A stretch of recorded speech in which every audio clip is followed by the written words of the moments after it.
Boa noite a todos. É um prazer a gente estar aqui nesse momento, né, trazendo nossos ex-alunos para poder falar com os atuais alunos e com toda a comunidade acadêmica. Fico muito contente em poder trabalhar aqui junto com o Marcos, antes aluno, agora colega. É um prazer, Marcos. Bem-vindo, boa noite. O Marcos é formado em arquitetura e urbanismo pela Univale. Ele construiu a carreira participando de importantes concursos nacionais e internacionais, integrando equipes reconhecidas por projetos inovadores. Entre suas conquistas estão a vitória na etapa de Balneário Camboriú do NASA Space Apps Challenge, o maior hackathon do mundo promovido pela NASA, além de premiações em concursos nacionais de arquitetura, como o Memorial Herbo Stenzel e o Arc All Resort. Atualmente atua na Bernardone Arquitetura, onde desenvolve projetos arquitetônicos e trabalha com visualização arquitetônica, unindo criatividade, tecnologia e inovação, para transformar ideias em soluções que dialogam com o futuro da profissão. Com vocês, Marcos Vitales. Boa palestra para ti, Marcos. Boa noite, pessoal. Boa noite, Marcelo. Tudo bem? Para quem não me conhece, eu sou o Marcos. Eu me formei em arquitetura e urbanismo no ano passado pela Universidade do Vale do Itajaí.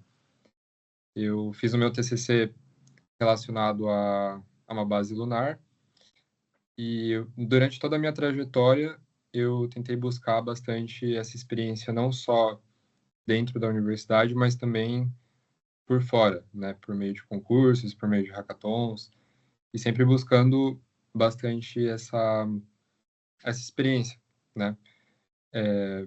Claro, primeiramente eu gostaria de agradecer também à Univale por ter me dado essa oportunidade de falar um pouquinho sobre a minha trajetória, sobre essas minhas experiências, sobre o meu projeto final de graduação.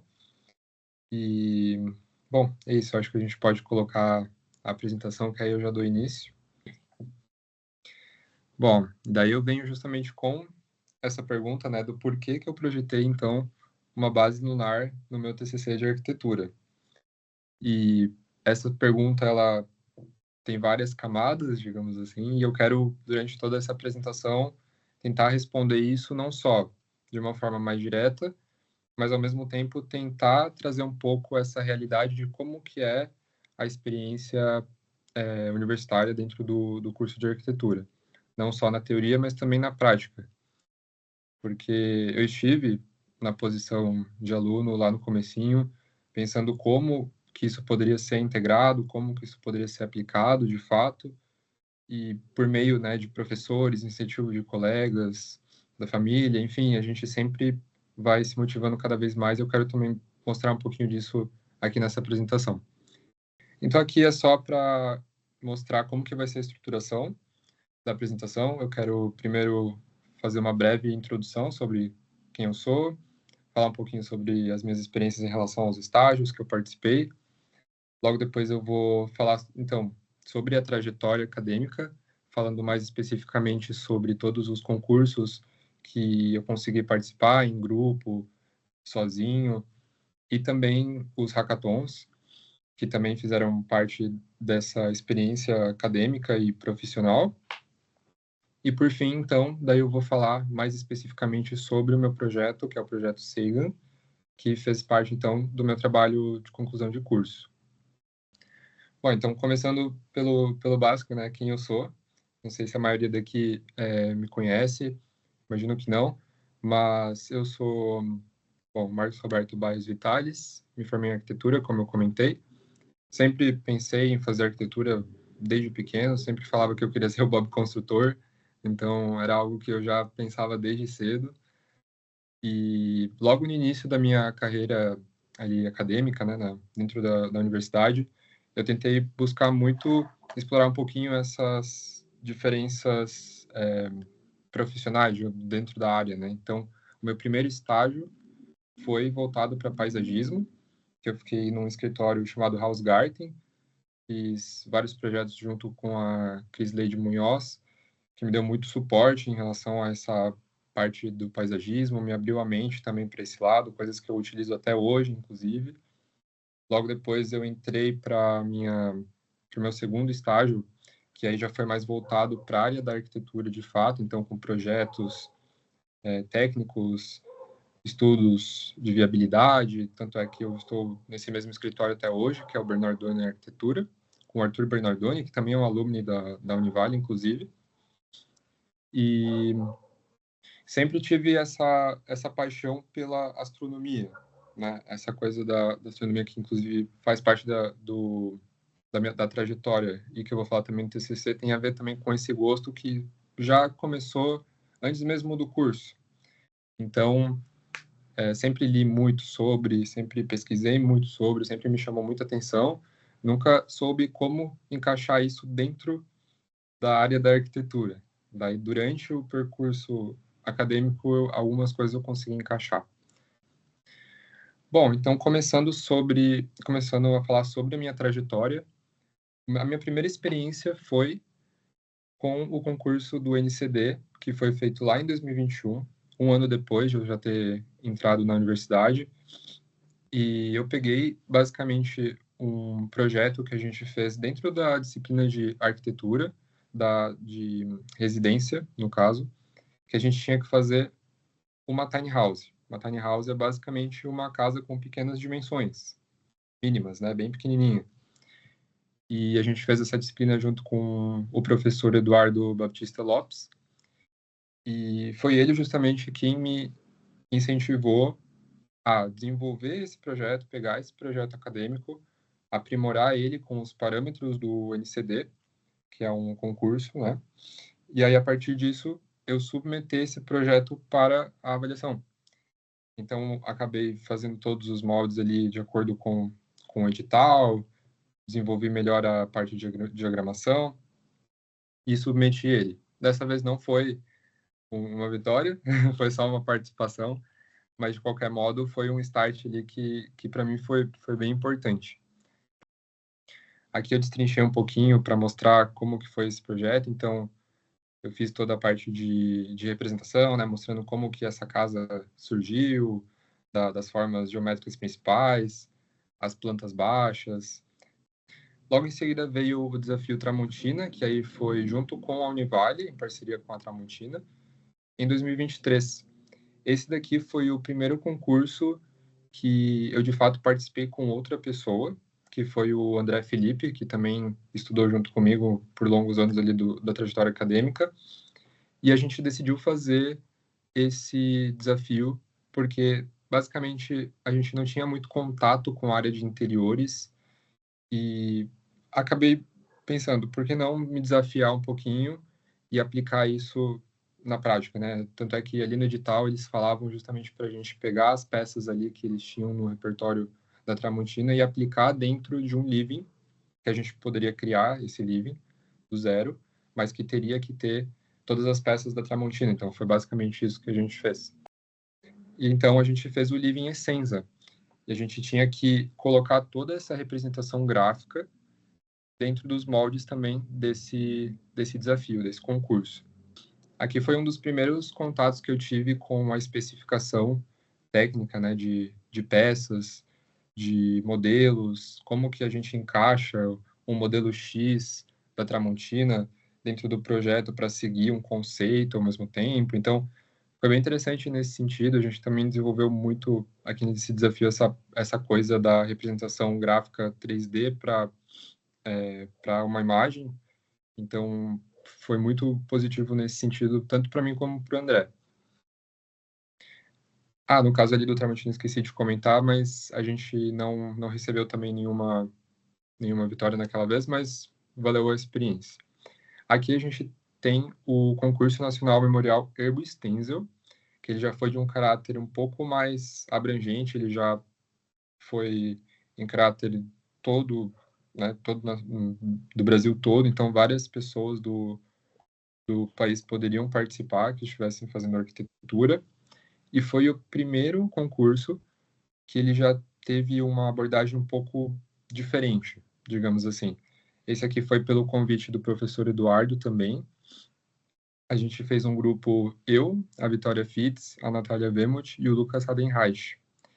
Então, o que era o concurso nacional Herbo Stenzel? Eles tinham um terreno dentro de um parque ali na cidade de Curitiba e eles queriam fazer um memorial para o artista Herbo Stenzel, que é uma figura bem clássica ali da cidade, que já fez várias obras, várias pinturas que são expostas pela cidade e tudo mais, e eles colocaram dentro do edital de que os integrantes, né, todas as pessoas que quisessem participar, teriam que fazer, então, um memorial voltado para esse artista. Então, aqui a gente tem as imagens do terreno, que isso foi mandado para a gente dentro das regras, né, do edital, enfim. E então a gente fez esse memorial pensando em criar novos fluxos, criar novos paisagismos, novos visuais, e de uma maneira que a gente conseguisse focar também no memorial do artista, nas suas obras, na sua experiência, na sua história. Então, vocês percebem que a gente, desde o começo, a gente pensou nesse fluxo, a gente pensou... Aqui a gente tem algumas imagens do desenvolvimento, que eu acabei selecionando e recuperando lá daquela época. E a gente também, nesse concurso, foi bem interessante, porque foi a primeira vez que a gente separou funções para cada pessoa. Então, como era um grupo de 5 pessoas, a gente designou funções para cada uma dessas pessoas. Então, por exemplo, eu ficava responsável mais pelo 3D, pelas imagens, e a Natália Wemuth ficava responsável pelas diagramações e pelas representações gráficas ali de conceito. Então, por ser separado assim em funções, a gente conseguiu criar um workflow muito bom que acabou impulsionando o desenvolvimento do projeto. Foi muito interessante, foi muito legal ter participado desse projeto, justamente porque a gente começou a perceber essa diferença de funções dentro de uma equipe, dentro de um time, e criar uma sinergia junto a isso. Então, aqui nesse projeto, a gente vê ali nas imagens que a gente pensou em criar um storytelling desse artista por meio das pinturas que eram feitas ali, esculpidas, né, nessas muretas, nesses muros. E as pessoas, ao passar, elas criam elas têm essa experiência, né, enfim, junto com o paisagismo, com as obras que tem ali em volta. E esse concurso especificamente, ele deixava bem amplo a ideia, né? A gente poderia fazer praticamente qualquer coisa, mas seguindo estritamente algumas regras, como, por exemplo, não fazer coisas muito altas ou coisas que não valorizassem as obras do artista. Então, isso a gente teve que seguir bastante afinco, né? E nesse caso aqui desse concurso, eram somente 4 classificações no final. Então, era o primeiro, o segundo, o terceiro e a menção honrosa. Sendo que o primeiro, caso fosse o nosso, por exemplo, ele seria executado. Então, eles realmente aplicariam esse projeto dentro da infraestrutura urbana ali, fariam de acordo com o projeto, certinho.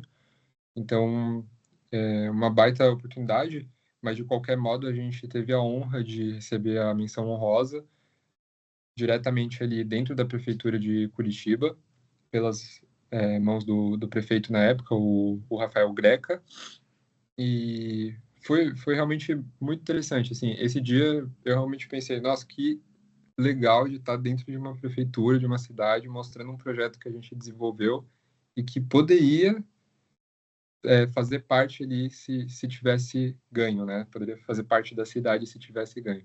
Mas, de qualquer modo, foi incrível e realmente foi um projeto, um concurso que foi bem memorável.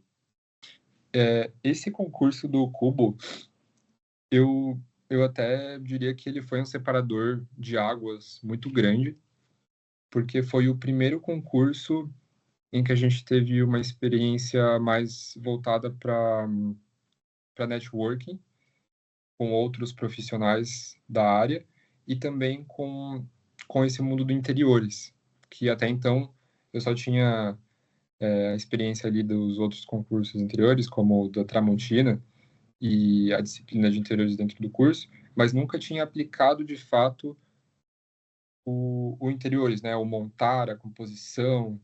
E basicamente o que foi o concurso Cubo Casa Hall junto com a Univale? Dentro do Casa Hall, para quem conhece aqui em Balneário, tem uma espécie de uma vitrine, né? Que é esse cubo. E cada mês eles vão mudando essa vitrine e colocando um projeto novo ali dentro. Profissionais, designers podem fazer esse projeto. E no caso aqui, um mês específico era destinado, então, para um grupo de alunos da Univale que ganhasse esse concurso. Então, ele foi separado de uma forma em que em 24 horas, o projeto ele fosse desenvolvido e o projeto que fosse avaliado e classificado como ganhador, ele seria, então, executado e a gente poderia montar ele. No caso, a gente, então, desenvolveu esse projeto em 24 horas. Eles disponibilizaram uma sala ali para a gente fazer todo esse desenvolvimento. E a gente tinha que seguir estritamente a colocação de móveis e de itens somente dentro do que estavam dentro do Casa Hall, das lojas do Casa Hall. Então, a gente poderia ir nas lojas, ver pessoalmente esses itens, ver o que faria sentido. Inclusive, nessa edição do Cubo Casa Hall, o tema, né, a temática que a gente teria que seguir para essa vitrine, que todos os grupos deveriam seguir para criar esse projeto, era espaço. Tipo, era justamente um tema mais espacial, universo, não lembro exatamente do nome, mas era esse lado mais espacial. Até foi curioso porque a gente falava, nossa, que curioso que justo foi o espaço. E a partir disso, então, a gente criou o nosso projeto que era chamado Designing the Red Planet. Então, seria uma parada mais voltada para o solo marciano, para o planeta vermelho. E a partir disso, então, o nosso projeto ele foi o selecionado, ele foi o ganhador ali dessa edição. Então, a gente teve que fazer a execução dessa vitrine, a seleção dos materiais ali, dos itens que a gente já tinha colocado dentro do projeto conceitual ali, né, 3D, enfim.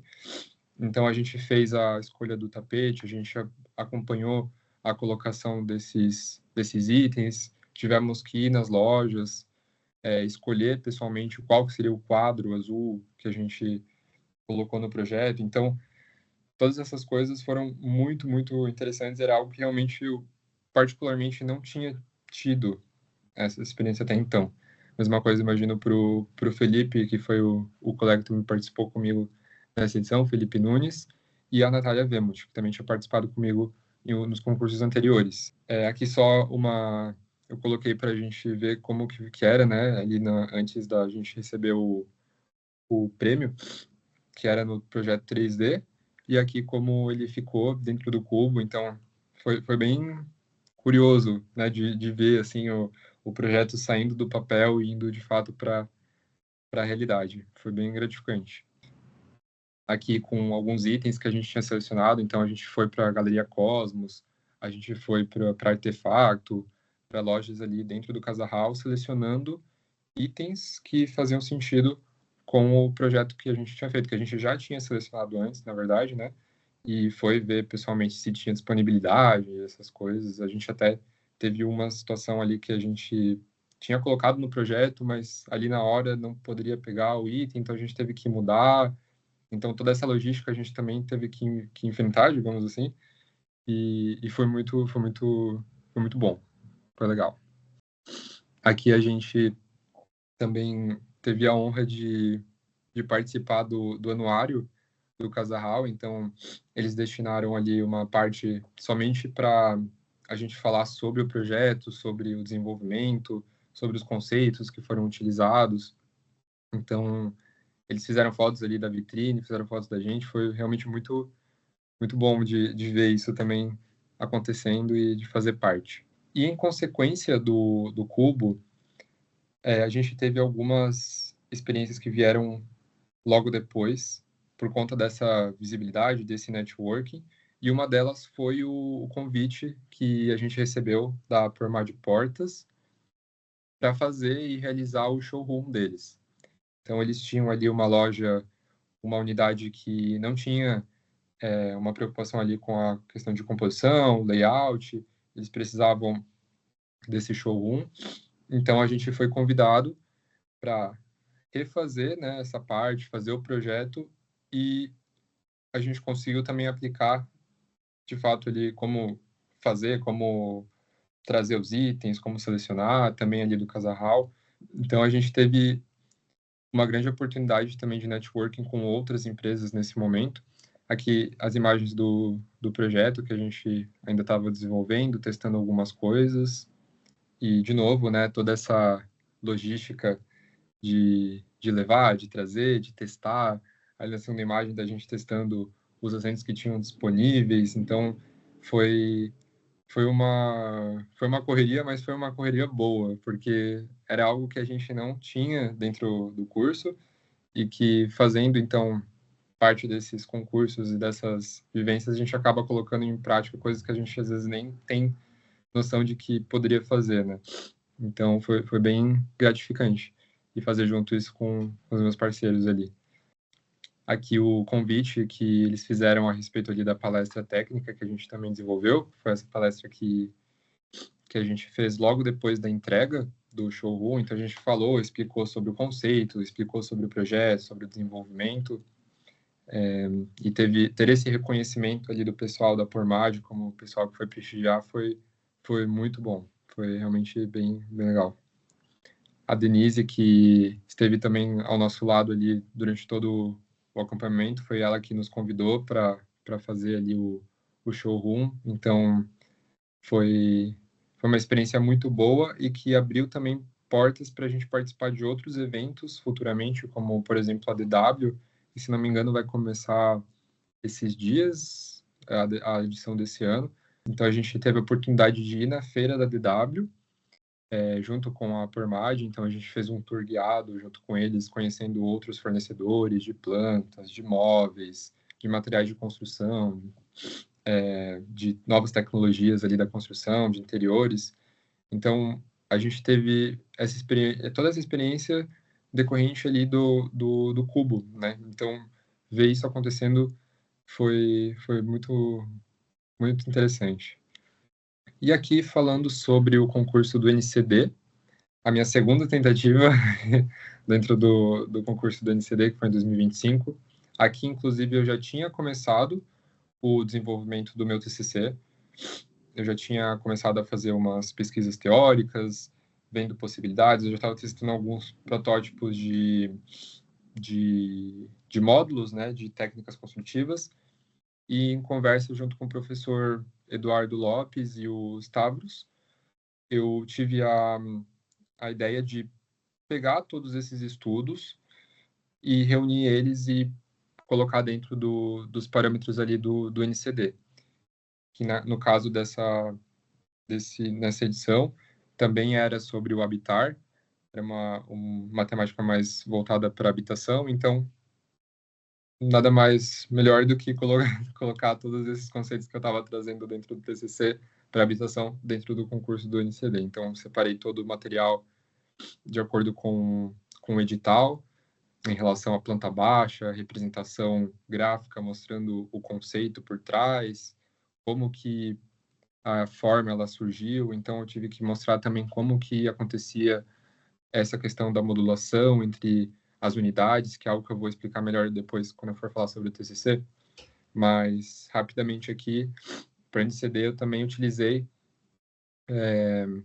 a aplicação de novas entre aspas, né, técnicas construtivas, como a questão do módulo, a questão de uma estrutura fixa, que pode ser utilizado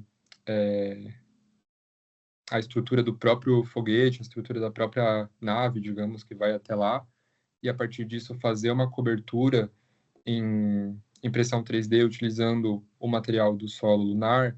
Então, tudo isso eu já fui aplicando aqui dentro do projeto do Habitar para o concurso do NCD. Eu cheguei a essa forma, né, ali, ainda em forma de protótipo, mas que também eu utilizei para chegar à forma final lá no meu TCC. Também teve o concurso nacional da DECA.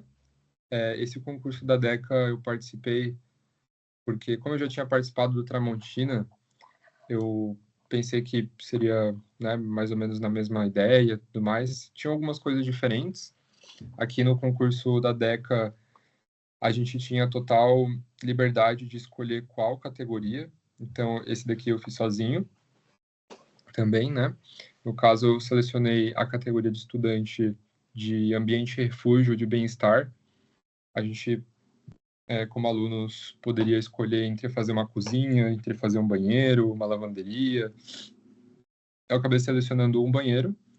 Então, a gente tinha total liberdade de criar um layout do zero, um projeto do zero, aplicando os itens da Deca. Então, dentro desse projeto do banheiro Alvorada, eu coloquei os itens da Deca, como a cuba, a bacia, alguns outros elementos ali hidráulicos. Aqui, mais algumas representações. Muitas dessas representações eu acabei também aprendendo muitas coisas entre linhas, digamos assim, como, por exemplo, diagramação, representação gráfica, como fazer uma planta baixa humanizada. Foi dentro desses concursos que eu tive que ir atrás também para entender como é que funcionava isso. Às vezes o próprio edital pedia de uma determinada forma, daí eu teria que fazer. Então, tentei buscar como que isso poderia ser feito. Aqui no do Deca, inclusive, eu não coloquei, mas foi a primeira vez que eu consegui utilizar a IA para criar uns vídeos a partir das imagens que eu tinha feito. Então, eu acho até que eu tenho no meu Insta publicado. Então, foi realmente muito interessante também para estudar algumas representações que depois, futuramente, eu apliquei dentro da minha vida profissional. E aqui, então, a gente entra para o meu primeiro hackathon do NASA Space Apps em 2025. Aqui eu estou seguindo a linha cronológica de todos os concursos e hackathons, mas aqui nesse ponto do NASA Space Apps eu já tinha apresentado o meu TCC, mas como eu quero deixar o TCC para o final, eu vou deixar para falar sobre ele depois. Mas aqui, especificamente, eu consegui utilizar basicamente todos os conceitos, todas as teorias que eu tinha aplicado no TCC dentro da temática. Mas aí tem essa questão, né? O que é um hackathon? Porque às vezes isso fica meio em dúvida também. Eu particularmente não sabia o que era um hackathon. Eu, na verdade, fui descobrir depois que eu recebi o convite da minha amiga Oriana Claes, que ela que me fez o convite, inclusive, para participar desse hackathon nas Space Apps. Ela acabou não participando, mas eu acabei seguindo, né, a indicação, o convite dela mesmo assim, e acabei integrando, então, uma equipe que era formada por desenvolvedores e programadores. Então, o hackathon é basicamente uma maratona de tecnologia e de inovação, e que pode ser voltado para diferentes temáticas, mas basicamente é mais voltado para tecnologia e inovação. Nesse aqui especificamente do NASA Space Apps, que é organizado pela NASA, é mais voltado para soluções de softwares e aplicativos que auxiliem de alguma forma explorações espaciais ou às vezes tecnologias de satélites, de, de tecnologias que são utilizadas, né, na Lua ou às vezes em coisas mais usuais por aqui mesmo, mas que tem tecnologia mais avançada. Então, eram temas, categorias dentro da maratona em que a gente poderia escolher essa categoria, essa subcategoria, e desenvolver um software, ou uma tecnologia, ou uma solução, o que fosse, para solucionar ali cada uma das temáticas. Então, no caso da equipe que eu acabei integrando, que foram esses desenvolvedores, eles já tinham pré-selecionado uma temática que era o nome de The Habitat Layout Creator. Então, dentro dessa problemática, dessa temática, a gente teria que desenvolver um sistema em que auxiliasse de alguma forma o layout ou a criação de um layout de uma base lunar ou de uma base marciana, ou o que for. E quando eu vi isso, eu falei, nossa, perfeito, porque eu tinha visto algumas coisas a respeito disso para o meu TCC, então acabei entrando de cabeça nisso, mas totalmente receoso, porque era algo que, como que eu vou aplicar arquitetura dentro disso, sabe? Tipo, como que eu vou aplicar arquitetura dentro de um hackathon voltado para tecnologia, que não tem nada, nenhum profissional da área. Então eu fiquei em dúvida, mas eu acabei pensando, tá, vamos ver o que vai dar, né? Vamos tentar. E, e ali no caso, então a gente fez parte de uma equipe multidisciplinar. Então, como eu comentei ali, tinha pessoas muito capacitadas também voltadas para desenvolvimento de software, de aplicativos. Bom, e aí a partir disso, a gente gerou, então, um software, um sistema que se chama Lunar, a gente intitulou Lunar, que faz o reconhecimento do solo ou da característica ali lunar, enfim, de onde ele está passando, a partir de rovers. Essa coleta de dados é enviado para o sistema que a gente desenvolveu, esse protótipo, né, esse protótipo do sistema que a gente desenvolveu, e com essas informações, o sistema, o software, ele diz se é ou não é possível construir ali, basicamente. Então, ele vê a possibilidade de se tem água em forma sólida, né, o gelo, se tem muito regolito solto. Então, tudo isso é coletado pelo rover, é jogado no sistema que a gente fez o protótipo, e ele gera, então, essas possibilidades, e aí você consegue construir, digamos assim, entre aspas, o layout dessa possível base lunar. A gente tem, então, a imagem do nosso software, mostrando como é que isso funciona. A gente até levou em consideração alguns conceitos que já existem na natureza, que é... Eu também usei, inclusive, esse conceito dentro do meu TCC, a gente reaplicou aqui, que é utilizando esse modelo fractal, que é basicamente um modelo que você utiliza os módulos, os padrões, e você consegue expandir facilmente. Então, isso a gente também acabou utilizando dentro do sistema. Eram várias equipes, e equipes com temáticas bem diferentes. Inclusive, tinha uma outra equipe que estava do nosso lado, que ela estava desenvolvendo um sistema bem interessante, inclusive, que era mais voltado para previsão do tempo a longo prazo, algo do tipo. Eu não vou lembrar exatamente o que era, mas era previsão de tempo para daqui muito tempo, baseado em dados históricos. Então, tipo, é uma coleta de dados que já existe ali da NASA, enfim, de agências espaciais, historicamente, e com base nisso, ele é uma IA que programa ali para determinar quanto por cento pode chover daqui a muitos anos, uma coisa assim. Enfim, umas temáticas nesse sentido, assim. E a nossa já era mais voltado para a questão da base lunar, né?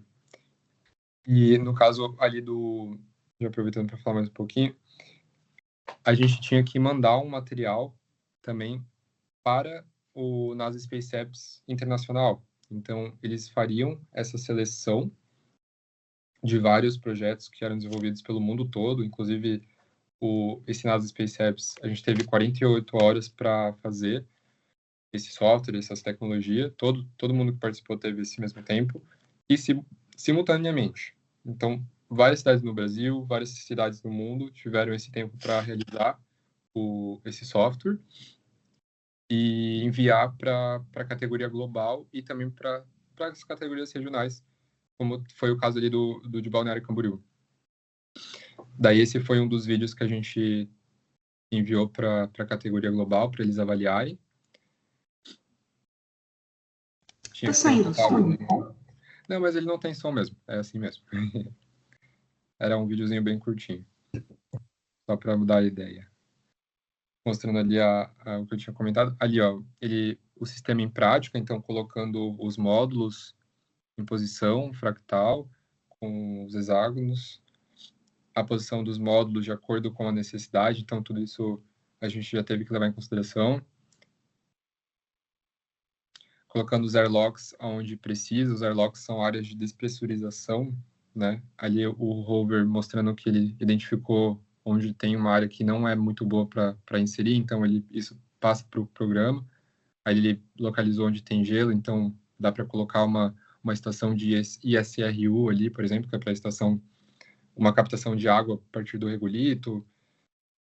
Enfim, então o Lunar é basicamente esse sistema onde ele reúne a coleta desses dados do solo diretamente ligado à criação do layout dessa base, né? Então isso poderia auxiliar de alguma forma em possíveis futuros projetos.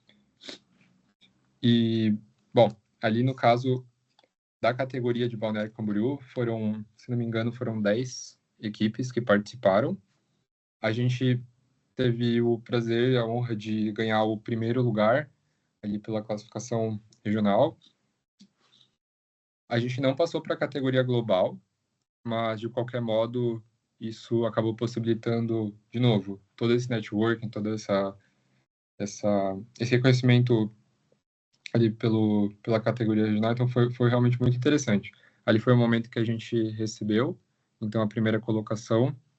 A gente também teve que fazer uma mini apresentação se não me engano, foram 15 minutos, para mostrar como foi o desenvolvimento, como que o sistema funcionava, explicar para a banca avaliadora, para as outras equipes, e a gente teve o resultado ali no final do hackathon. Bom, daí nesse meio tempo também teve o concurso ao Resort de Porto Belo, que é um condomínio que fica lá em Porto Belo. Também foi em 2025. Esse daqui já voltou, né, para uma categoria de residência.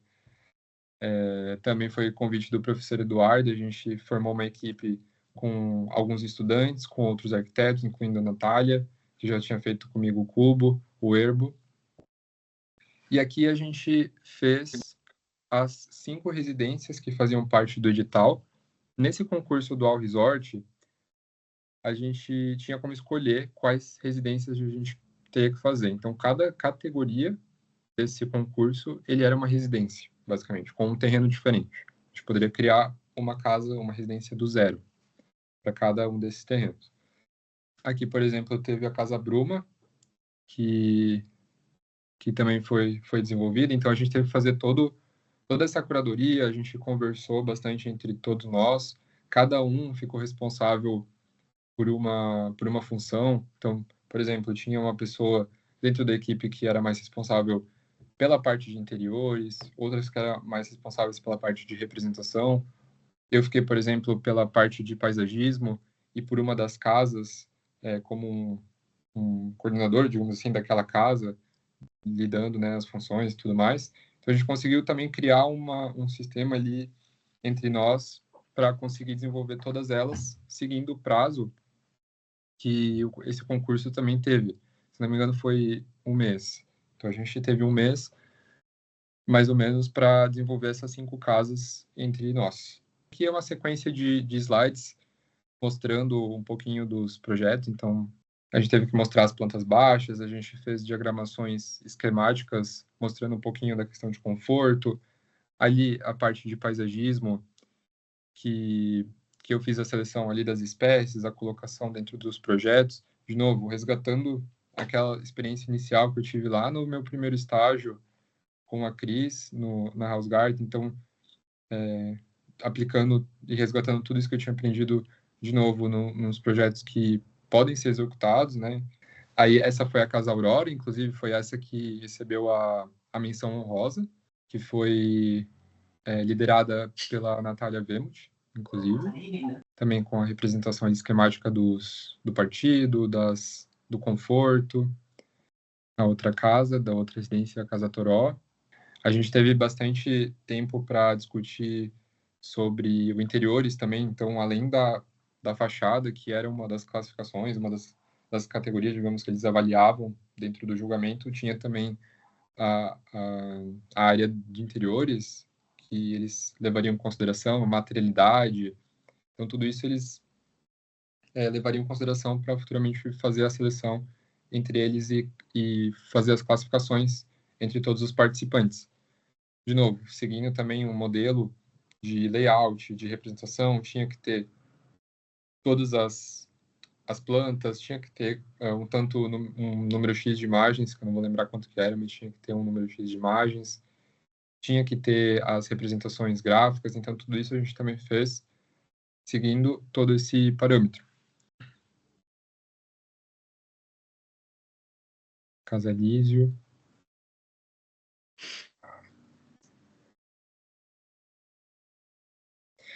Aqui foi algumas imagens que eu resgatei ali da premiação.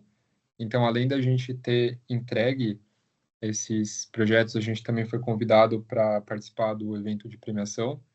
Então, ali eles falando sobre os critérios de avaliação, que era a viabilidade técnica e econômica, o desenho e qualidade arquitetônica, a criatividade e o uso de materiais, a sustentabilidade e a eficiência térmica e energética. Então, tudo isso eles levaram em consideração para fazer a classificação.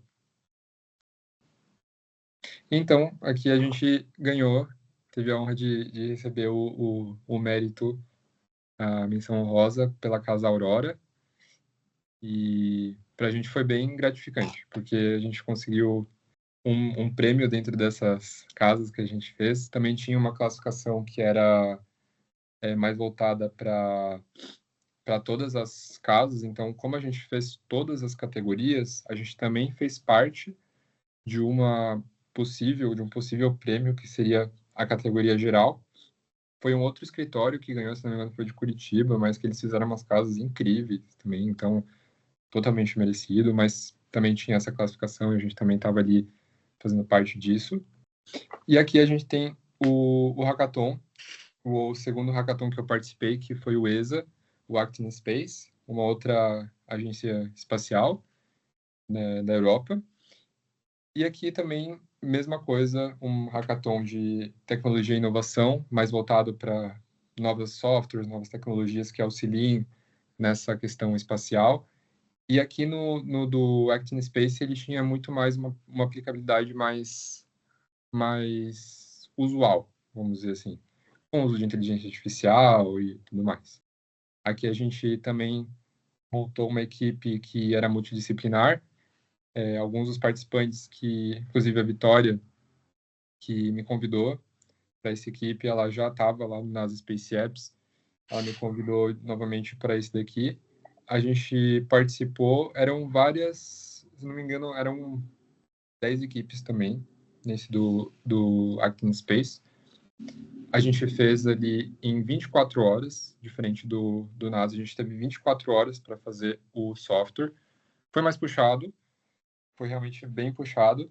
A gente teve que virar noite, enfim, então foi uma correria para conseguir desenvolver, mas no fim deu tudo certo. A gente fez o pitch, a gente apresentou, mas teve outros grupos que apresentaram melhor, fizeram um projeto ainda mais inovador, então acabaram recebendo a vitória. Ali uma imagem da gente em produção. Isso era tipo 4 horas da manhã, eu acho. A gente estava inteiro. E ali o pessoal, todo mundo que participou, foi bem interessante. A gente depois teve um momento no final do hackathon para conversar entre todos. Inclusive, a gente conheceu pessoas que eram de outras áreas, que vieram de outras cidades. Então, foi muito massa. Aqui outra imagem da gente em produção, ali as outras equipes ao fundo. E aí eles iam passando com mentores, né? Eles disponibilizavam, inclusive foi no Senai lá no norte de Floripa. Eles disponibilizavam mentores para a gente tirar dúvidas. Então, eram engenheiros aeronáuticos, engenheiros que já tinham participado de alguma startup voltada para isso. Inclusive, o ganhador dessa daqui ganharia não só uma viagem para França para visitar, se não me engano, uma das sedes da ESA, mas também um espaço dentro do Senai de Floripa, ali dentro da sede deles, para desenvolver melhor essa ideia ganhadora e criar, de repente, uma startup, um novo produto, uma tecnologia, enfim. Então, realmente, bem promissor. Então, finalmente, falando sobre o meu TCC, o projeto Sagan, ele nasceu de uma vontade, de um gosto, de um anseio que eu sempre tive sobre astronomia, mas também teve muita influência por conta da minha trajetória acadêmica. Então, muitas coisas que foram aplicadas ali, não só na questão de temas voltados ao espaço, né, mas também essa coisa de sair um pouco da zona de conforto, eu diria. Eu tinha um pouco de receio, inclusive eu lembro que eu conversei com o meu professor Stavros, o professor Stavros, né, que futuramente foi o meu orientador. Inclusive, eu lembro de ter comentado com ele antes do TCC 1, ter parado ele na cantina assim e falado: professor, eu acho que eu vou fazer uma estação lunar. e aí ele foi o que me deu esse incentivo, ele me passou todas as referências, os artigos para ler, então eu tive um apoio muito grande da parte dele ali, e isso me incentivou bastante. Então, falando mais especificamente ainda, entrando dentro do desenvolvimento, para quem não é da arquitetura, né, o TCC ou o TFG, ele, dentro da arquitetura, é separado em dois. Então, tem o TCC1 e tem o TCC2, duas disciplinas diferentes. Então, no TCC1, a gente faz toda a parte de teoria, toda a parte de pesquisa, de problemáticas, de justificativas, e no TCC2 é o projeto aplicado, né? Então, essas pranchas iniciais que eu vou mostrar aqui, elas fazem mais parte do TCC1 e fizeram também todo esse porquê, né? De porquê que eu fiz a base lunar. Bom, o projeto Sagan, né, que é a base de permanência lunar, ciência e pesquisa, ele não só funciona como um protótipo, mas ele é uma porta de entrada para outras explorações, né? A gente tem problemáticas hoje que são inevitáveis, que a gente vê que estão acontecendo, como, por exemplo, o crescimento da população, que tem uma média ali de chegar ali a 11,2 bilhões de pessoas até 2100, o aumento do consumo, do uso da energia. A energia é um dos pontos principais, então a busca pela energia renovável, por uma energia que seja realmente limpa e muito, como poderia dizer, intensa, né? Também foi uma das questões. O consumo de alimentos, eu acho que eu já comentei. E também tem um conceito mais abstrato, que é o relógio do juízo final. Eu até trouxe isso dentro da justificativa do meu projeto, da aplicação do meu projeto, por quê? Ele basicamente fala, ele representa que cada minuto, quanto mais perto esse relógio do juízo final estiver próximo da meia-noite, a gente está muito mais próximo de uma catástrofe mundial, que poderia acarretar a civilização humana. E isso é, por exemplo, o uso de bombas atômicas, as guerras que estão acontecendo, guerras que já aconteceram, inclusive. Então, esse ponteiro já esteve bem próximo da meia-noite, que representa o fim da civilização, do que a gente conhece aqui hoje. E, ora, esse ponteiro se afasta no momento de paz, vamos dizer assim, outros ele se aproxima novamente. E hoje a gente está num momento onde esse ponteiro está muito próximo. Então, por conta das bombas atômicas, né, e toda essa questão toda geopolítica. E muitas vezes soluções práticas reais não são suficientes para suprir, elas são importantes, obviamente. Existem muitas soluções que precisam ser feitas hoje para solucionar problemas hoje aqui na Terra, sabemos muito bem disso, né? A gente vê isso também dentro do curso, com usos, enfim, para educação e tudo mais, toda essa questão social, mas existem também questões que às vezes fica oculto, né? Ficam ocultas para a gente abrir o olho, né? Voltado mais para o futuro. Então, existem problemas que hoje acontecem, a gente não, às vezes pode ser que não dê muita importância, as coisas acontecem no mundo como um todo, mas que influenciam, e sim, lá na frente, né? No nosso próprio futuro como humanidade. Então, coisas pequenas que a gente pode fazer hoje como inovador, pode ser que seja impactante lá na frente. Então, esse foi um dos principais conceitos ali. E a problemática que eu trouxe dentro do meu projeto foi basicamente como arquiteto, como fazer como garantir a manutenção da vida humana em uma base lunar, considerando os desafios presentes desse ambiente hostil que é a Lua, né? Questão física, química, enfim. Então, eu como estudante de arquitetura, no momento, precisaria desenvolver essas questões, né? Até trago alguns referenciais teóricos que, tipo, me embasaram muito nessa busca, nessa pesquisa, como o Stephen Hawking, que traz essa abordagem mais física, o próprio Bjarke Ingels. O Bjarke Ingels, ele foi um arquiteto urbanista muito importante, porque ele traz projetos muito inovadores, com o uso da tecnologia dentro da construção. Ele até, inclusive, fez um projeto de base lunar, ou em Marte, agora não me recordo, mas ele fez um projeto de uma base lunar também, utilizando vários conceitos que eu também acabei aplicando ali, que eu acabei usando ali como referência, né?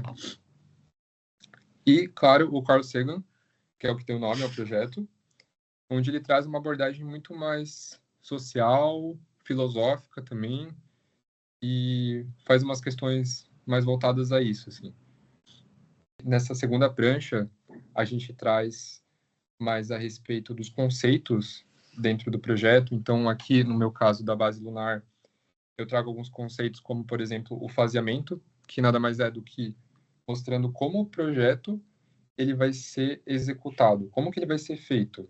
Então, eu falo sobre a primeira etapa, onde vai ser o primeiro assentamento, os primeiros estudos, não necessariamente uma permanência, mas um primeiro assentamento, né, inicial, enfim.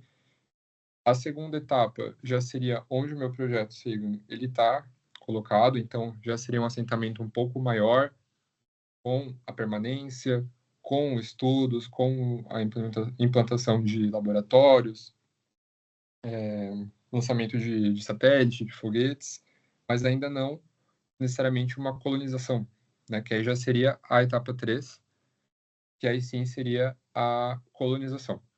Mas quando eu digo colonização, às vezes pode até soar algo meio pejorativo, como a gente já conhece pela nossa própria história, né? Mas a colonização aqui seria de uma maneira mais controlada, não necessariamente para turismo espacial. Então, é algo que eu não defendo muito, né? Essa coisa do turismo espacial, o meu próprio projeto não é focado nisso, na verdade. É mais voltado para pesquisa, para ciência e para benefícios que poderiam trazer diretamente benefícios para a gente hoje, né? Tem a bioarquitetura e a simbiótica, que eu levei em consideração estudos e protótipos que a Neri Oxman, que é uma pesquisadora lá do MIT, nos Estados Unidos, ela fez. Inclusive, tem um episódio dela na Netflix, na série... não vou lembrar o nome agora, mas tem um episódio que fala sobre esses estudos delas, muito, muito interessante, na Netflix, na Neri Oxman. E ela fala sobre o uso de materiais biodegradáveis, às vezes compostos bioquímicos, e que podem ser utilizados dentro da arquitetura, né, de uma construção sustentável, podemos dizer assim. Então, associado a isso, tem o uso da arquitetura vernacular, que é basicamente uma arquitetura onde a gente utiliza materiais provenientes ali da própria região, onde é construído, onde é feito o projeto, para se utilizar dentro da composição dos materiais. Outro conceito que eu trago aqui é o uso da sustentabilidade. Então, o uso de tecnologias como a impressão 3D, utilizando um material local do regolito lunar, que é vamos dizer, esse solo que tem ali na Lua, né, o regolito lunar, e a arquitetura modular, porque a arquitetura modular ela acaba sendo mais eficiente, mais prática e facilita, né, quando a gente fala de expansão, de uma expansão facilitada. Então, o uso da arquitetura modular acaba possibilitando isso. O design adaptativo também. O design adaptativo nada mais é do que uma arquitetura onde ela acaba se utilizando de parâmetros geológicos, físicos ali da região onde ela está, para trazer algum benefício para a própria arquitetura. Então, às vezes utilizar das próprias crateras que já existem na Lua, regiões onde tem mais água, regiões onde tem algum tipo de canal ou algo do tipo, também é um dos conceitos. Eu falo e mostro mais a respeito dos meus referenciais projetuais. Existem muitos, inclusive era algo que eu achava que não teria, mas acabei encontrando muitos projetos voltados para a arquitetura espacial. Um deles foi ali o do Bjarke Ingels, que é o Olympus. Ele também utiliza da arquitetura modular, ele utiliza da arquitetura da simbiótica, dos usos circulares, de um programa de necessidades denso, em que uma base lunar ela precisa ter, e estritamente um programa de necessidades que já é bem estabelecido por agências espaciais para funcionar, para, enfim, né, ter a sua integridade. Então, isso são coisas que todos os estudos de caso eu acabei vendo que tinha, né, como a simbiótica, como a modularidade, enfim, essas questões. Aqui nessa prancha, também achei interessante mostrar ela, porque ela traz uma justificativa não só do projeto, mas também da localização. Então, dentro do TCC da arquitetura, nessa etapa a gente acaba tendo que falar um pouquinho sobre a localização, sobre onde o que vai ser colocado, por que vai ser colocado, e a gente ir aproximando isso. Então, às vezes, numa escala de país e vai chegando até a escala bairro, até a escala terreno, né? Aqui, no caso, já eu fiz, né, na escala Lua e reduzindo até se chegar numa cratera. Então, dentro do que a gente conhece da Lua e de estudos que já foram feitos por agências espaciais internacionais, não apenas da NASA, mas a gente sabe, e isso é certo, de que a região sul, do polo sul da Lua, ela é mais benéfica para assentamentos. Inclusive, todos os projetos geralmente são localizados nessa área. Como a gente pode ver ali no canto esquerdo embaixo, tem uma representação que mostra essa faixa roxa, onde é a região de incidência de meteoritos. Então, não seria muito interessante. Na região sul é uma região onde não há praticamente incidência de meteoritos, então, consequentemente, acaba sendo mais positivo. E ali tem outros dados mais voltados para insolação, para sombreamento, presença de água em estado sólido na região sul, por ser mais sombreado, umas regiões que são mais sombreadas permanentemente, elas têm ali a presença do gelo. E aí são duas crateras que eu acabo fazendo a seleção, que é a Degerlache e a Shackleton. Acho que era o nome, agora não parece que está pequenininho, mas eu acho que era isso. E a partir disso eu faço então a seleção da cratera Degerlache, porque ela já tem dados que mostram que existem áreas para pouso, que são boas para pouso, que são boas para se construir estruturas, enfim, essas questões. Então, essa é a cratera que eu acabo selecionando, e dentro da cratera eu acabo localizando uma região que é mais plana, a partir, de novo, de dados que já são coletados também e que já são utilizados para outros estudos, para outros projetos. Então, eu acabo selecionando ali aquela região dentro da cratera de Greelache. Inclusive, próximo a essa cratera tem uma região que é permanentemente com incidência solar também, por conta da altura, por estar na região do Polo Sul, né? Então, para receber luz constantemente, a energia solar, ela acaba sendo um dos pontos principais ali para a geração de energia da própria base. Bom, aqui, nessa parte, eu falo mais a respeito dos conceitos voltados para a arquitetura. Então, conceitos como, por exemplo, que a gente que eu fiz, por exemplo, lá naqueles outros projetos, concursos das residências, mostrando, né, como que isso chegou nisso, a casa saiu de um cubo e chegou dessa forma. Mesma coisa acontece aqui. A gente destrincha isso do zero para entender como que a arquitetura ela funciona. Então, no caso de uma arquitetura de uma base lunar, ela tem que seguir vários quesitos. Não só na arquitetura lunar, mas eu acho que todo projeto arquitetônico, a gente acaba se preocupando nisso, que é a questão psicológica, como que o ser humano ele vai estar ali dentro, como que ele vai reagir diante daquilo, uma questão muito mais voltada para a neuroarquitetura, de repente. A questão funcionalidade, por que, né? Tipo, por que aquilo está ali, tem que estar ali, porque tem uma função, então precisa seguir estritamente isso. A questão do sítio, então o local, ele influencia diretamente na arquitetura, obviamente. Insolação, conforto, economia. A economia também é um critério. Tudo bem que aqui a gente está falando de uma base lunar, então não sei, né, essa questão econômica, mas tudo bem. Aqui a gente pode pensar, sim, em soluções que sejam mais vantajosas comparado com outras, né, enfim.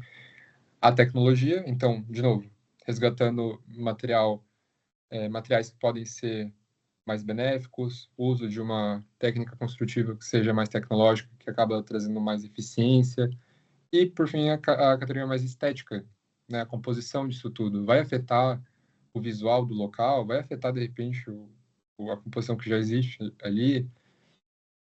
Outro conceito arquitetônico que eu trago aqui é a associação entre ancestralidade e arquitetura espacial.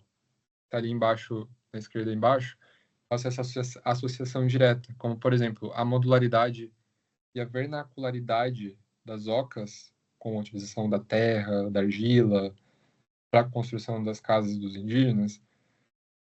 Na arquitetura espacial, a gente também pode puxar um pouco disso, acaba sendo meio que já pertencente ao ser humano, né? Assim, essa coisa da vernacularidade. Então, a gente acaba puxando a ideia de utilizar o regolito lunar para a construção de uma base lunar, de um lugar que a gente ainda não conhece, assim como os ancestrais. Daí aqui a forma e modularidade, então, de novo, resgatando essa questão de modularidade, por que que eu saio de um cubo e chego num formato mais hexagonal, justamente para pensar nessa questão de encaixe, né, entre um e outro, criar diferentes formas, diferentes arranjos, né, dentro de uma arquitetura que é modular e que se pode criar diferentes escalas de ambientes, podemos dizer assim. Então ali eu faço alguns testes com outras formas geométricas, mas o hexágono acaba sendo a mais benéfica. Ali tem uma esquematização que mostra um pouco sobre como funciona a estrutura interna e como que isso é revestido, e o uso do fractal, novamente. Aqui o fractal é algo que já existe na natureza, presente nas árvores, por exemplo, que é essa ramificação 2 vira 4, 4 vira 8, 8 vira 16, e por aí vai. Então, exatamente, ali. E aí essa sucessão, né, essa expansão acaba facilitando ainda mais uma progressão dessa arquitetura ali pela área, como se fosse um organismo vivo mesmo. Então, dentro dessas áreas residuais, dentro dos formatos hexagonais que esses módulos acabam criando, eu gero, então, essas cúpulas, essas geodésicas, com material que também que pode ser mais fino, de repente, para criar grandes áreas. Aqui, nessa parte de baixo aqui, eu falo mais a respeito da proteção, que poderia ser utilizado o próprio regolito lunar para fazer todo esse cobrimento com a impressão 3D dessa estrutura rígida, utilizando o regolito como se fosse a brita, o gelo como se fosse a água, e agora não vou lembrar do nome do composto, mas... E aí se tem, então, a matéria, que é a lunacrita, que eu chamo de lunacrita, mas não existe esse termo. Mas é a lunacrita, que é essa liga que poderia ser feita com esses compostos para se criar essa camada envolvente, né, da arquitetura rígida. E, por fim, então, a organização e setorização desses espaços dentro de uma arquitetura de uma base lunar, como eu falei ali, precisa seguir um programa de necessidades bem estritamente específico, então com áreas que sejam mais destinadas para a retirada de água do solo lunar, para áreas de descanso dos astronautas, áreas de pesquisa, de laboratório, de dormitórios, de refeitórios, áreas de separação de alimentos, como que esses alimentos são feitos, né? Aí a gente vai para uma questão mais biofílica do negócio, né? Com o uso de plantas, acho que são hidróficas, agora eu não vou lembrar do termo. Inclusive, era algo que eu tinha conversado com o professor Timóteo, de paisagismo. E, bom, daí eu separei o projeto em em grandes blocos diferentes, uma parte mais voltada para serviço e outra mais voltada para a questão humana. Então, duas regiões precisam estar afastadas uma da outra, porque uma mexe mais com a poeira lunar, com resíduos, com a manutenção dos rovers, e a outra mais voltada para dormitórios, para essa parte mais social, de comunicação direto com a terra, com as áreas de saúde, como, por exemplo, a quarentena. Para quem entra e sai, tem que passar pela quarentena, passar pelos airlocks, que são essas áreas de despressurização e de retirada de toda a poeira lunar. Então, tudo isso eu coloco dentro da distribuição. Aqui é uma prancha onde eu mostro essa possível implantação a partir da setorização e como que essa distribuição ela acontece, né, meio que de forma mais orgânica, mas ela segue sim um parâmetro técnico, mas ela também pode se expandir, como eu comentei ali, tipo, ela pode ir se unindo segundo a necessidade de expansão, de, de quantidade de astronautas, de pessoas que estão ali trabalhando, e essa unidade ela pode expandir, partir para uma próxima etapa. Né? Ali eu coloco uma representação gráfica de como funcionam essas camadas. Então, tem a parte rígida, seguindo da parte de impressão 3D com a lunacrita, seguindo com a colocação das geodésicas. Então, tudo isso em camadas, né, para exemplificar bem. E eu tenho a parte também técnica do projeto, só que eu só não coloquei ele aqui, porque eu tenho os planos de colocar o projeto para outros concursos e tudo mais, então acaba que eu não consigo mostrar totalmente ele aqui. Mas imagino que deu para mostrar alguma coisa ali da parte do desenvolvimento, de algumas questões mais técnicas, né? Enfim. E deixa eu ver se tinha mais alguma coisa. Ah, aqui é o outro videozinho. E aí, no caso, já contextualizando ali o videozinho, eu fiz uma captura de tela de um software onde eu coloquei as imagens 360 que eu desenvolvi. No caso, eu fiz a renderização ali de imagens, onde dentro da banca final, eu também peguei junto com o pessoal da informática ali da Univale, de design de jogos, um óculos de realidade virtual, e aí eu coloquei as imagens 360 nele. Então, os professores, né, as pessoas que estavam ali conseguiriam colocar e entender mais ou menos como é que funcionava essa distribuição ali do projeto, e, enfim. Aí eu fiz só uma captura, só para mostrar, é um visualizador de imagens 360, só para ter mais ou menos essa impressão. Mostrando ali também, tipo, como é que poderia funcionar a questão da expansão em outras áreas, aí num nível mais de observador, né, dos trabalhadores do lado de fora. Enfim, é isso aí. Aqui foi no dia da apresentação, eu com o meu orientador, o Stavros Zabib. Ele foi muito importante, desde o começo, lá quando ainda era uma ideia, quando ainda era um conceito, quando era só um pontinho, né? Ele foi muito importante para o desenvolvimento desse projeto. Eu tenho um amor muito grande por esse projeto, porque eu acabei me desafiando em algumas questões e foi muito bom. Não, não tenho muito o que falar, assim. Mas foi isso. E é isso. Daí eu separei aqui uma frase do Carl Sagan, e ele fala: a imaginação muitas vezes nos leva a mundos que nunca fomos, mas sem ela não iremos a lugar nenhum. Então, só queria finalizar a apresentação com essa frase dele. Daí eu deixo aberto também a perguntas, a quem quiser falar alguma coisa, a gente pode trocar uma ideia. Muito bom, Marcos.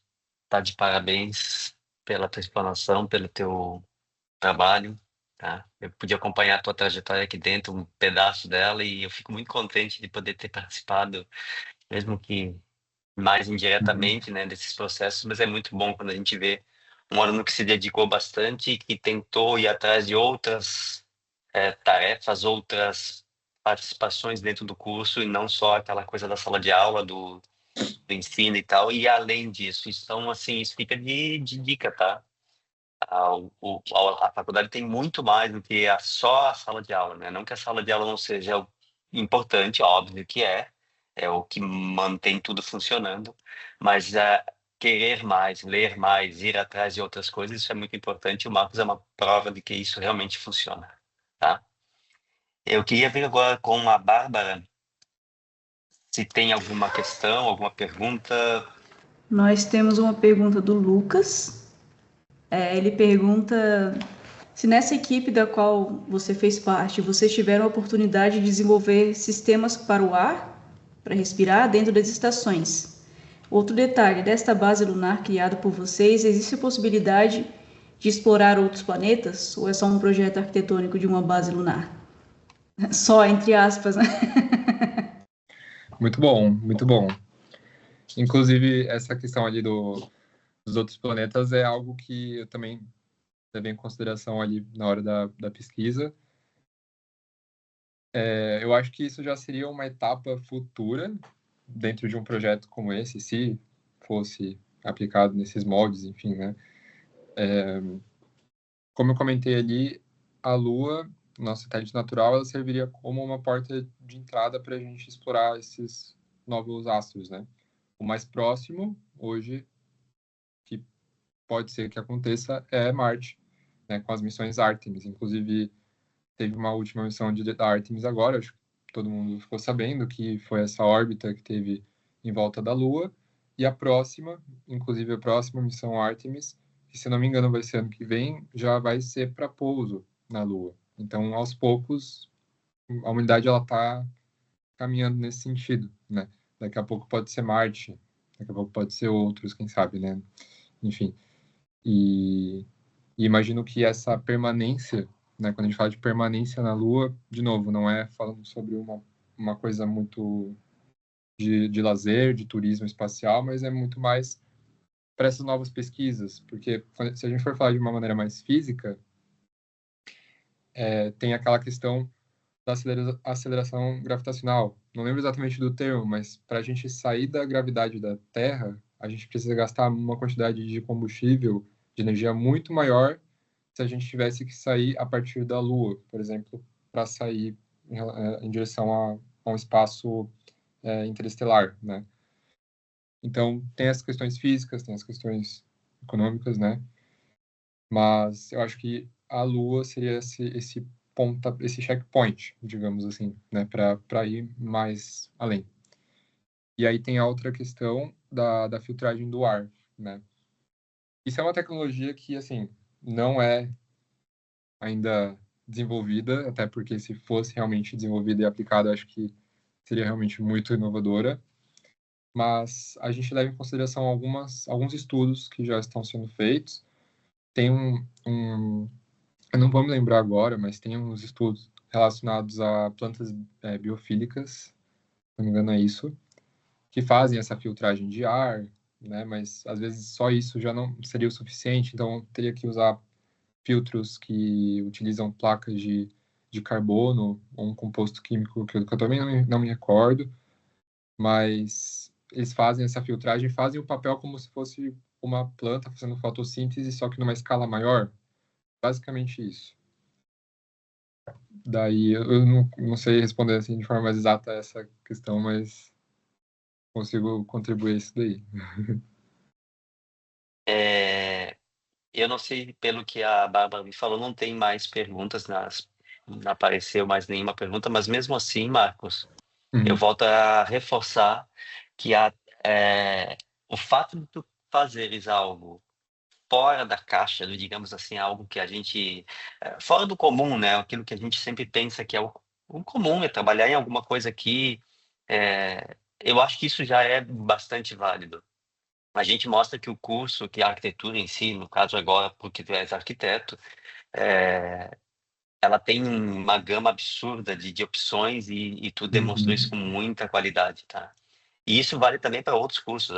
Agora nós estamos com um público praticamente de arquitetos e de futuros arquitetos e é muito bacana de ver isso, tá? Então tu tá de parabéns Uhum. realmente. Então Obrigado. eu vou passar agora a palavra para a Grace. A Grace ela é do setor de inovação. Ela só tem um recado para dar para todo mundo aqui que está ouvindo a gente. Rapidinho, né, Grace?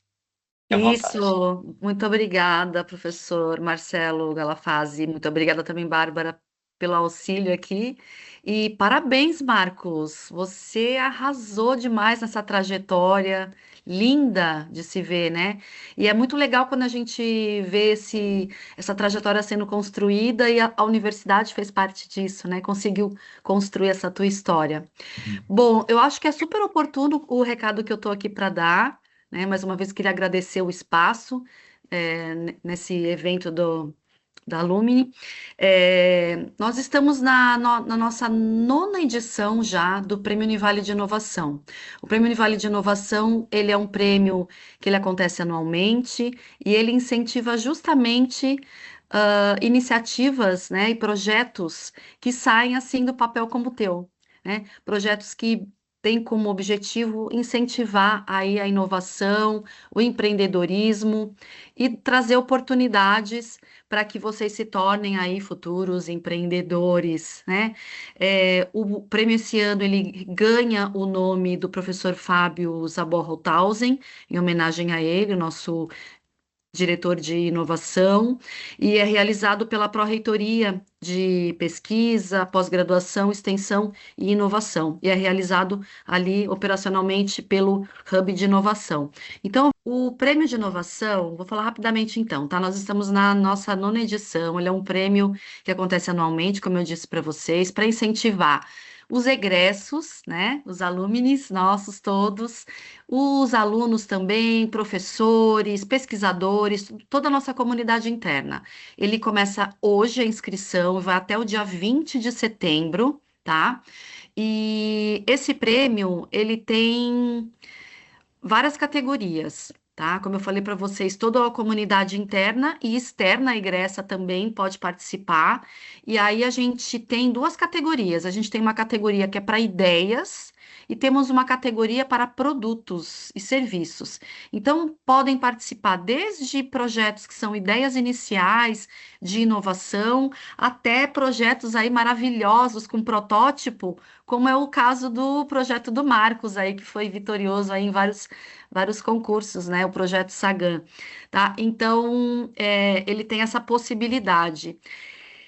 Prêmios tem de montão, tá? A gente tem bolsa de estudo de até 80%, a gente tem troféu certificado, atividades complementares com horas, né? Que eu acho que é bem legal, principalmente quem tá aí já terminando o curso, isso ajuda bastante. E são horas de inovação, então isso hoje no currículo conta bastante também, né? E os projetos que forem vitoriosos, eles ganham mentoria e incubação, né? Que a gente tem uma incubadora também de ideias e projetos dentro do Hub de Inovação. A gente também tem prêmio em dinheiro e a gente tem voucher para o Museu Oceanográfico, temos voucher para o nosso Bistrô Sabor, enfim, são inúmeros benefícios aí para a gente poder estar proporcionando para vocês tudo isso. E aí, então, as inscrições vão até dia 20 de setembro, e é importante eu dizer também que nós temos algumas etapas desse concurso. A final dele acontece lá em novembro, dia 25 de novembro, tá? E aí, a gente tem a grande premiação lá em novembro.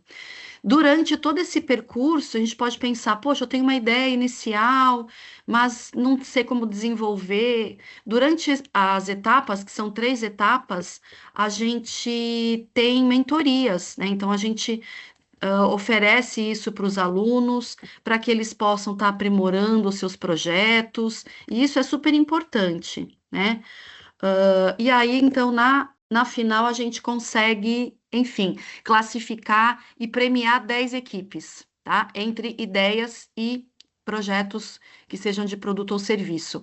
E aí a gente vai fazendo esse movimento aí para incentivar os nossos egressos também, porque, né, quem saiu pode participar também, viu, Marcos? E tem uma coisa interessante também. A gente tem uma modalidade que é para mentores. Então, todos os professores da universidade podem ser mentores. As equipes podem ou não ter mentor, tá? A equipe pode entrar e participar sem mentoria. Mas, para os mentores, a gente tem 2 categorias especiais. A gente tem prêmio para aquele mentor que se destacar, sendo o mentor das equipes que mais se destacarem, né? Então, ele tem uma pontuação para essas que se destacarem, mas a gente também tem uma categoria e premiação para o mentor engajamento. Então, aquele professor que mais fez equipes se mobilizarem, se inscreverem, eles também ganham. Serão 6 mentores no total que vão receber, e são 10 equipes que ganham também o concurso, tá? Então, é uma oportunidade incrível de tirar as ideias do papel aí e depois participar de uma incubação, porque no final das contas a gente quer mesmo é que vocês se tornem, né, empreendedores e inovem junto com a gente. Tinha uma outra pergunta aqui perdida do Rogério, não sei se cabe agora rapidinho para a gente encerrar. Considerando a Eu limitação tinha terrestre, visto. você tu tinhas visto, né? Se tu Sim. conseguir sintetizar ali, Aham. por favor. Só para não A deixar o Rogério limitação. sem resposta. Sim. No caso, imagino que ele esteja falando ali de uma limitação terrestre, no caso ali Lá, na né? Lua, né? Uhum. Uma edificação verticalizada. Então, eu não consideraria uma edificação verticalizada por alguns fatores, principalmente pela questão de expansão, que aí a questão da expansão seria um pouco mais impossibilitado se verticalizado. Por questão mais de eficiência, mas em contrapartida eu tinha visto outros projetos de referência que eles usaram uma estratégia verticalizada justamente, mas dentro de crateras. Então, às vezes umas crateras eram mais profundas, eles faziam uma estação, um projeto em que da cratera, o projeto ele ficava anexado dentro dessa região mais verticalizada. Então, aí sim era feito um projeto mais verticalizado, mas não necessariamente em pé, né? Tipo, para fora da cratera. Aí já não. Imagino que seja mais pela questão justamente de expansão, né? Às vezes pela questão de gravidade também é uma coisa que eu não saberia dizer, mas ao meu ver, acho que seria mais isso, assim. Muito bom. É o tipo de assunto que se deixar É, dá muito pano pra manga, né? Mas sim. é muito bom. Gente, eu vou deixar os professores voltarem para a aula, os alunos também. E Marcos, tu também tenho certeza, é um aluno exemplar, um cara muito querido. Para quem não conhece o Marcos, perdeu, Obrigado. porque é um cara, ó. E prazer, muito bem, parabéns por tudo que tu falou, pela tua apresentação e por ter mostrado a cara aqui para todo mundo, tá? Muito Gente, obrigado, eu boa agradeço noite. demais. Boa noite a Agradeço a todos. todos e pela oportunidade de ter falado por aqui. Obrigado Obrigada pelos também a elogios, não oportunidade, consegui falar. professora. Tá, Uma ok. boa noite para todos. Muito Boa obrigada pelo noite para espaço. Boa noite.